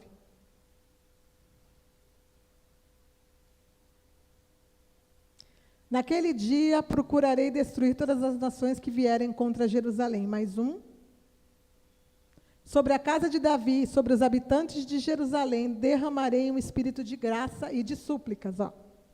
Olharão para aquele a quem transpassaram e prantear-leão, como pranteia-se por um unigênito, e chorarão por ele, como se chora amargamente pelo primogênito. Mais um. Naquele dia será grande o pranto em Jerusalém, como o pranto de Hadad e Rimon no vale de Meguido. Então, aqui está mostrando um momento em que eles se arrependem e reconhecem Jesus. Olharão para aquele a quem transpassaram e chorarão amargamente. Então, eles vão olhar e falar, opa, matamos o nosso Messias. E agora ele está aqui diante de nós. Então, eles vão reconhecer. Lembra que a gente leu na semana passada que... deixa eu ver, eu não vou lembrar do versículo, gente. Deixa eu só lembrar o que está escrito. Que não me vereis mais até que venham a dizer, bendito que venha em nome do Senhor. Que era Jerusalém, ele falou que Jerusalém seria queimada, destruída, e não me verão mais até que digam, bendito aquele que vem em nome do Senhor. É o que eles vão dizer. Aí o Senhor Jesus vem por eles e eles vão reconhecer o Messias deles. Entenderam? Então tá. É que eu já falei, se eu for colocar todos os versículos, quando chega no final assim, é todos juntos. Eu acabo não dando para colocar todos não, mas está dando para entender, né? Então tá, versículo 20 agora. 19 e 20. Mas a besta foi aprisionada, e com ela o falso profeta. Não, põe no 19. Eu não li o 19. Li o 19? E vi a besta, os reis da terra, assim, a gente leu, né? Com seus exércitos congregados para a peleja contra aquele que estava montado no cavalo e contra o seu exército. Então, eles estavam lá, estavam congregados diante de Jerusalém. Aí, põe o 20. Mas a besta foi aprisionada, e com ela o falso profeta, que com os sinais feitos diante dela seduziu aqueles que receberam a marca da besta e eram os adoradores da sua imagem. Os dois foram lançados vivos dentro do lago de fogo que arde com enxofre. Aqui é interessante, porque quando a gente vai lá no livro dos profetas e fala do anticristo, fala que ele vai ser morto, que ele vai cair morto, que ele vai ser transpassado, mas ele está dizendo que eles vão estar vivos. Aí você fica, como assim? É porque, assim como no julgamento do trono branco, que a gente vai ver já já, entendeu? As pessoas vão voltar para os seus corpos para ir para o lago de fogo, eles também. Eles vão voltar para os corpos deles, tipo, morreram, mas eles vão voltar para os corpos deles e vão ser lançados no lago de fogo, vivos. Entre aspas, né? Se isso pode ser vida, porque, na realidade, o lago de fogo é a segunda morte, né? É a condenação final. Então, vamos lá. Dentro do lago de fogo que há de com enxofre. Mais um. E os restantes foram mortos com a espada que sai da boca daquele que estava montado no cavalo. E todas as aves se fartaram das suas carnes. Interessante, né? Agora a gente vai lá para o capítulo 20. Vamos entender agora os julgamentos. Versículo 1. Capítulo 20, versículo 1. Então vi descer do céu um anjo que tinha na mão a chave do abismo e uma grande corrente. Lembra do abismo, da chave do abismo que foi dado para a estrela caída do céu, que é Satanás? Agora ela estava na mão do anjo, olha lá. Olha lá. Vemos aqui o anjo de Deus com a chave do abismo, a mesma que foi dada a Satanás, a estrela caída do céu, em Apocalipse 19, 1. Tá. Versículo 2, por favor, agora.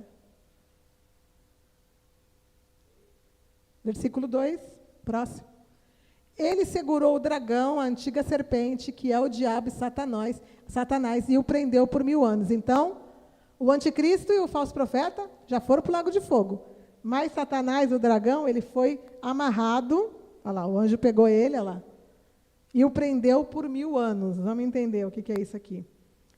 Versículo 3 agora. Lançou-o no abismo e fechou e pôs selo sobre ele, para que não mais enganasse as nações, até se completarem os 1000 anos. Depois disso, é necessário que ele seja solto pouco tempo. Então, 1000 anos é o milênio, o reinado do Senhor Jesus, a gente já sabe, que começa justamente quando ele desce e vence todo mundo. Ele prendeu Satanás por 1000 anos, mas ele vai soltar no final. Vamos entender por quê. Está lá no mesmo abismo, que ele vai abrir a porta lá e vai soltar os gafanhotos, né? Ele está lá no mesmo abismo. Vamos entender, ó. Agora será o dragão que ficará aprisionado no abismo durante o milênio, reino milenar de Jesus. Porém, será solto novamente por um tempo. Versículo 4, por favor, Edu. Vi também tronos, e nestes sentaram-se aqueles os quais foram dada a autoridade de julgar. Vi ainda as almas dos decapitados por causa do testemunho de Jesus. Lembra dos mortos em Cristo decapitados, que morreram dentro da tribulação? Tá. Aqueles que morrem, né, que está dizendo que ia ter mártir também dentro da tribulação, tá.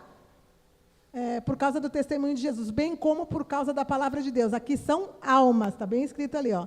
Tantos quantos não adoraram a besta, nem tampouco a sua imagem, e não receberam a marca na fronte nem na mão, e viveram e reinaram com Cristo por 1000 anos. Então, eles serão ressuscitados, e viveram, olha lá. Então, eles vão voltar para os seus corpos, assim como os mortos lá no arrebatamento, que voltam para os seus corpos, eles também vão voltar. Só que eles vão voltar para entrar vivo no milênio, não vão ser transformados. Corpo, carne e osso, vão passar a viver no milênio. Entendeu? Vivendo em carne. A igreja não está em carne, né? Vai estar transformada, a esposa de Cristo tem corpos glorificados. Mas eles não, eles estarão em carnes mesmo. Entendeu? É o que está escrito ali para nós. Então tá. Vamos ler aqui, ó. Aqui se cumpre a profecia que a igreja julgará as nações, os tronos, né, que foram colocados lá para julgar. 1 Coríntios 6:2. Põe lá, Du, 1 Coríntios 6:2. Hoje está extenso, né, gente? Mas está interessante, não está? Ou não sabeis que os santos hão de julgar o mundo? Ora, se o mundo deverá ser julgado por vós, sois acaso indignos de julgar as coisas mínimas? Deixa eu ver se tem mais um. 3, mais um. Não sabeis que havemos de julgar os próprios anjos, quanto mais as coisas desta vida. Então, os tronos e aqueles que foram dados a autoridade de julgar. E, na sequência, a ressurreição dos mortos, por amor de Cristo, dentro da tribulação, que vão estar no milênio. Apocalipse 14:13. Põe lá, Apocalipse 14:13. Então ouvi uma voz do céu dizendo, escreve, bem-aventurados os mortos que desde agora morrem no Senhor. Sim, diz o Espírito, para que descansem das suas fadigas, pois as suas obras os acompanham. Então, esses aqui que estão sendo ressuscitados lá no final, que foram decapitados ou mortos dentro da tribulação, deram a vida por Jesus e vão ressuscitar para entrar no milênio vivos. Tá. Deixa eu ver aqui. Deixa eu virar.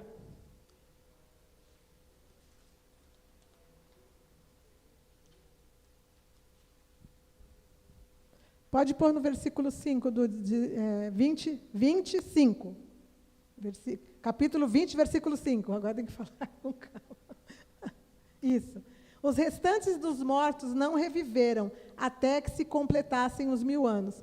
Esta é a primeira ressurreição. Põe mais um, versículo 6. Então, prestaram atenção que o resto dos mortos não reviveram, só aqueles lá que tinham sido decapitados e que morreram em Cristo. Pode pôr no 6, no próximo.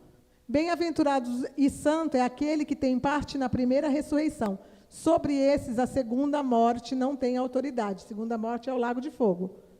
Pelo contrário, serão sacerdotes de Deus e de Cristo, reinarão com ele os 1000 anos. Então, a gente vai falar aqui dessa primeira ressurreição. Mas não teve os ressuscitados lá no início? Então, como é que essa é a primeira? É porque a ressurreição dos salvos é chamada de primeira. Então, tanto aqueles que estão ressuscitando lá no começo, como os que vão ressuscitar no final, para Deus é a mesma coisa. É a ressurreição dos salvos. Então, é a primeira ressurreição. Agora, os que vão voltar para as suas vidas, corpos, que vida é aquele que tem a vida de Deus, né? Vão voltar para os seus corpos. Depois, esses já terão a morte eterna. Já não são bem-aventurados. Olha lá. Deixa eu ver aqui. Os restantes dos mortos, quem são? Veremos a seguir. A primeira ressurreição, como eu falei para vocês, todos os mortos em Cristo, tanto os diante da tribulação como os de dentro dela, ressuscitarão e estarão com o Senhor no milênio. Essa é a primeira ressurreição, todos os salvos. Então, todos os salvos estão dentro da primeira ressurreição. Como será o milênio? Veremos alguns versículos que nos falam sobre o milênio. Então, antes da gente ver a segunda morte, vamos ver como que vai ser o milênio. Isaías 9:6, por favor, Edu. 9:6, Isaías 9:6. Porque um menino nos nasceu, um filho se nos deu, o governo está sobre os seus ombros, e o seu nome será maravilhoso, conselheiro, Deus forte, Pai de eternidade e príncipe da paz. Mais um? Para que se aumente o seu governo e venha a paz sem fim sobre o trono de Davi e sobre o seu reino, para o estabelecer e o firmar mediante juízo e justiça, desde agora e para sempre. O zelo do Senhor dos Exércitos fará isso. Então, o Senhor Jesus já nasceu como herança do trono de Davi, porque Deus sempre prometeu para o povo de Israel que nunca faltaria um rei da descendência de Davi para reinar sobre Israel. Mas isso não se cumpriu. Opa, acorda. Isso não se cumpriu até agora, se cumprirá em Jesus. Então, o reino milenar, ele existe porque ele é um cumprimento de profecias para o povo de Israel. Nós vamos estar juntos. Mas isso é uma profecia para o povo de Israel. Um descendente de Davi, reinando um reino justo e eterno. O Senhor Jesus nasceu para isso. E isso, como diz ali, o Senhor dos Exércitos fará isso. Vamos em Isaías 11:1 agora, por favor, Edu. Do tronco de Jessé sairá um rebento, e das suas raízes um renovo. Jessé é o pai de Davi, tá? Então, do tronco de Jessé sairá um rebento, e das suas raízes um renovo. Mais um. Repousará sobre ele o Espírito do Senhor, o Espírito de sabedoria, de entendimento, o Espírito de conselho, de fortaleza, o Espírito de conhecimento, de temor do Senhor. Mais um. Deleitar-se-á no temor do Senhor, não julgará segundo a vista dos seus olhos, nem repreenderá segundo o ouvir dos seus ouvidos. Mais um. Mas julgará com justiça os pobres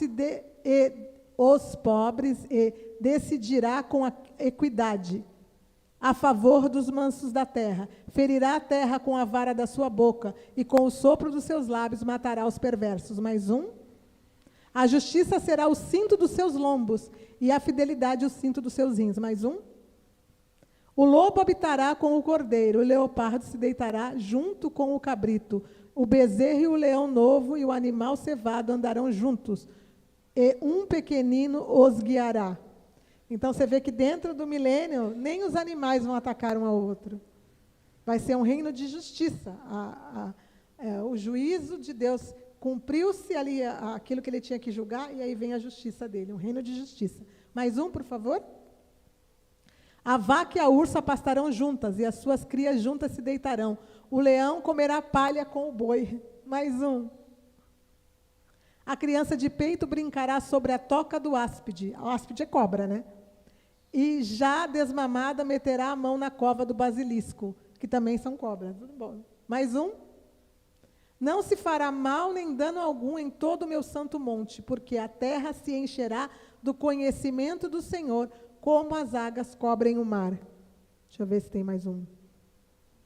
Mais um, é o 10, até o 10. Naquele dia recorrerão as nações à raiz de Jessé, que está posta por estandarte dos povos. A glória lhe será morada. Aqui é o milênio, tá? Vamos lá em Isaías 2:1. Isaías 2:1.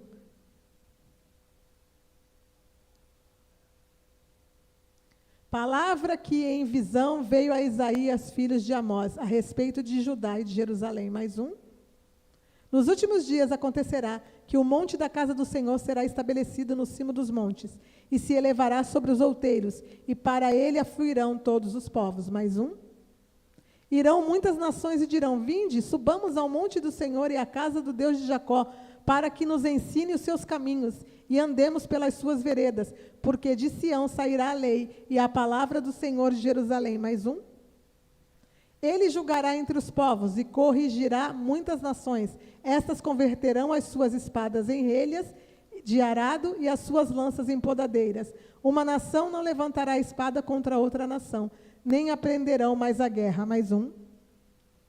Vinde, ó casa de Jacó, e andemos na luz do Senhor. Agora vai em Daniel 7:13. Vocês estão vendo como vai ser bom, né? Mas a gente vai ver já um caos. Espera aí. Eu estava olhando nas minhas visões da noite, e eis que vinha como as nuvens do céu, um como o filho do homem, e dirigiu-se ao ancião de dias, e o fizeram chegar até ele. Mais um. Foi-lhe dado domínio e glória, e o reino para que os povos, nações e homens de todas as línguas o servissem, e o seu domínio é domínio eterno, que não passará, e o seu reino jamais será destruído. Agora vai em Zacarias 14:16. Todos os que restarem de todas as nações, vai ter gente viva nas nações, que não vão nem ter a marca e nem vão estar com Jesus salvos, mas eles vão entrar porque vão estar vivos. Deus é justo. A pessoa conseguiu, sei lá como, ficar viva, não tem a marca, se escondeu, saiu ileso. Vai entrar no milênio também, olha lá. Todos os que restarem de todas as nações que vierem contra Jerusalém, das nações que vierem contra Jerusalém, o povo que não é que o povo estava junto, mas as nações vieram contra Jerusalém, mas teve gente lá, coitado, que ficou vivo, escondidinho, lá não tinha nada com isso, né? Olha lá. Subirão de ano em ano para adorar o rei, o Senhor dos exércitos, e para celebrar a festa dos tabernáculos. Mais um. Se alguma das famílias da terra não subir a Jerusalém para adorar o rei, o Senhor dos exércitos, não virá sobre ela a chuva. Mais um. Se a família dos egípcios não subir, nem vier, não cairá sobre eles a chuva. Virá a praga com que o Senhor ferirá as nações que não subirem a celebrar a festa dos tabernáculos. Mais uma. Este será o castigo dos egípcios e o castigo de todas as nações que não subirem a celebrar a festa dos tabernáculos. Pode pôr mais um? Naquele dia será gravado nas campainhas dos cavalos, santo ao Senhor, e as panelas da casa do Senhor serão como as bacias diante do altar. Mais um. Sim, todas as panelas em Jerusalém e Judá serão santas ao Senhor dos exércitos. Todos os que oferecerem sacrifícios virão, lançarão mão delas, e nelas cozirão a carne dos sacrifícios. Naquele dia já não haverá mercador na casa do Senhor dos exércitos. Agora vamos aqui, Podemos observar neste capítulo de Zacarias que assim como os arrebatados seguravam ramos nas mãos no céu, lembra dos arrebatados com os ramos nas mãos? Representando a festa dos tabernáculos, Apocalipse 7:9. Vamos lembrar. Vai lá, Apocalipse 7:9. Depois dessas coisas vi, e eis uma grande multidão que ninguém podia enumerar, de todas as nações, tribos e povos e línguas, em pé, diante do trono, diante do Cordeiro, vestido de vestiduras brancas e com palmas nas mãos, ou ramos nas mãos, é a mesma coisa. Então, aqui é a igreja arrebatada. Lembra que eu falei que eles estavam tabernaculando com o Senhor para sempre? Ramos significava a festa dos tabernáculos. Tabernacular é morar.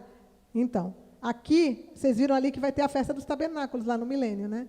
Que o povo que não for lá adorar o Senhor vai, não vai chover na terra deles, azar, né? Estão desobedecendo. Por quê? Porque todo o povo da terra estará tabernaculando com o Senhor. Então, a festa dos tabernáculos será a festa que será comemorada ainda dentro do milênio. Então, tá.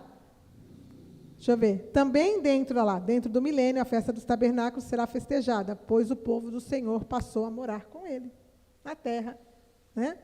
Versículo 7, capítulo 20, versículo 7. Vamos continuar. Quando, porém, se completarem os 1000 anos, Satanás será solto da sua prisão. Mais um. E sairá a seduzir as nações que estão nos 4 cantos da terra, Gog e Magog, a fim de reuni-las para a peleja. O número desses é como a areia do mar. Agora me fala. 1000 anos. Vai nascer gente. Vai ter o povo que entrou lá das nações, vai ter o povo ressuscitado, vai ter o povo de Israel, os salvos que vão entrar. Então, vai ter gente viva de carne e osso, vai ter filho, vai ter neto, bisneto, tataraneto, 1000 anos.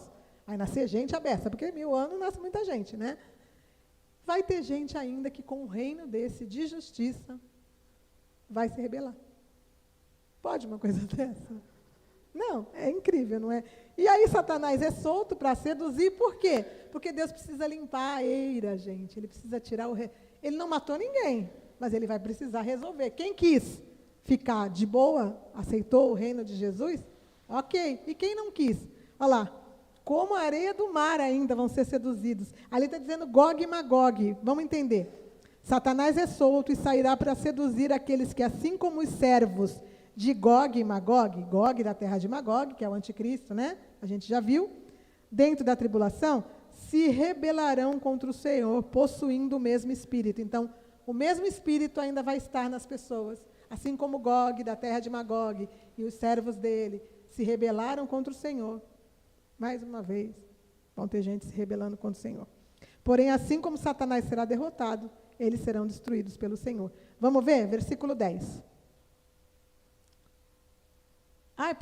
Põe no 9 isso. Marcharão então pela superfície da terra e sitiarão o campamento dos santos e a cidade querida. Eles vão marchar e vão tentar ir lá atacar a cidade querida. Aqui é Jerusalém, a Jerusalém da terra, porque o Senhor Jesus vai reinar de Jerusalém. Olha lá, a cidade querida e o acampamento dos santos. Nós, a igreja, os santos, né? Eles vão tentar, mas não tem conversa lá. Desceu, fogo do céu e os consumiu. Não tem conversa. Agora Deus não vai ter papo. Ele está limpando a eira. Quem está torto? Quem traiu? É você? Então taca fogo em todo mundo, pronto, acabou. Resolvemos o problema. Está resolvido, não tem mais problema. E não vai ter mais ninguém torto. Acabou. Quem quis Jesus? Ok. E quem não quis? Vai ser consumido com fogo. Mas vamos continuar. Versículo 10 agora. O diabo, o sedutor deles, foi lançado para dentro do lago de fogo. Agora ele foi para o lado de fogo também, olha lá. E enxofre, onde já se encontram não só a besta, que é o anticristo, como também o falso profeta, e serão atormentados de dia e de noite pelos séculos dos séculos. Então, eternamente também. Acabou a festa deles, né? Até que enfim, né? Então tá. Está no versículo 10, agora vai no 11. Vamos ler aqui, ó. Satanás, o anticristo e o falso profeta ficarão eternamente no lago de fogo, sendo atormentados. Agora o 11, por favor. Vi um grande trono branco, e aquele que nele se assenta, em cuja presença fugiram a terra, o céu, e não se achou lugar para eles. Então, acabou o milênio agora, gente. Agora vai começar os andamentos para a eternidade, que a eternidade vai ser uma coisa diferente que a gente vai ver na semana que vem. Mas vamos ver o que vai acontecer antes aqui, ó. Mais um, por favor, Edu. O 12. Vi também os mortos, os grandes e os pequenos, postos em pé diante do trono. Os restantes dos mortos que não tinham ressuscitado. Agora, são eles. Todos os que morreram, agora vão ser julgados, ó. Então se abriram os livros. Ainda outro livro, o livro da vida, foi aberto. E os mortos foram julgados segundo as suas obras. Então, eles voltam para os corpos para serem julgados. Conforme o que se achava escrito no livro. Então, agora veremos os restantes dos mortos e o julgamento do trono branco. Então, esse é o julgamento dos mortos, todos de eternamente. Todos que morreram sem Jesus estarão sendo julgados nesse dia. Desde o início, tá? Então, tá, vamos lá no versículo 13 agora. Deu o mar os mortos que nele estavam. O corpo, né? Tem gente que morreu no mar e não tinha corpo, né? Mas aí o mar vai ter que dar os corpos para que as almas voltem para os corpos, olha lá. A morte e o além entregaram os mortos que neles haviam. Todos vão dar. A morte, o além, o inferno, todo mundo vai mandar, toma aí, os mortos e os corpos, para eles voltar, né? E foram julgados um por um, segundo as suas obras. Então, todos serão julgados segundo as suas obras. O livro da vida também está aberto, né? A gente está vendo ali. Deixa eu ver. Põe no 14, por favor. Então a morte e o inferno foram lançados para dentro do lago de fogo. Vocês sabem que a morte e o inferno são espíritos também, né? Eles também vão ser lançados no lago de fogo, olha lá. São espíritos. O espírito da morte e o espírito que... É interessante, porque o inferno também é um lugar, né? Mas ele também é um espírito. Entendeu? Esta é a segunda morte, o lago de fogo. 15 agora, por favor. E se alguém não foi achado escrito no livro da vida, esse foi lançado para dentro do lago de fogo. Claro que num período desse aqui, gente, todo mundo estava sendo julgado por obras, e por obras ninguém pode ser salvo. Não tem como a gente ser salvo pelas nossas obras. Por mais que eu queira, eu posso fazer o que eu quiser. Eu sempre vou ser pecadora. Então, a minha obra não tem como eu ser julgado por ela. Então, com certeza, esses não tinham os nomes escritos no livro da vida, por isso que estavam na segunda morte já, né? Só que Deus é tão justo que Ele vai abrir os livros, tudo que tiver escrito, vamos ver todo mundo, um por um. Só que já está dentro da eternidade, então o tempo não vai existir mais, porque um por um, imagina, né, gente? Então, ó, os mortos voltaram aos seus corpos para serem julgados por suas obras, e junto com os mortos, o espírito e o inferno serão lançados no lago de fogo, que é a segunda morte, lugar de todos os condenados. Boa noite. Vai com Deus. A senhora já chamou? Ah, então tá bom. Então, gente, chegamos ao final do capítulo 20. Na semana que vem, 21 e 22, chegamos ao final do estudo e a gente vai ver a eternidade. Como será o nosso presente, né? Claro que é só um vislumbre, porque realmente a gente não tem como saber como será a eternidade. Mas vai ser algo bem interessante a gente ver na semana que vem. Tá bom? Deu para entender? Deu? Então tá. Deus abençoe. Deixa eu me despedir do pessoal. Deus abençoe a todos que estiveram conosco também pela internet. Fiquem com Deus e até a próxima.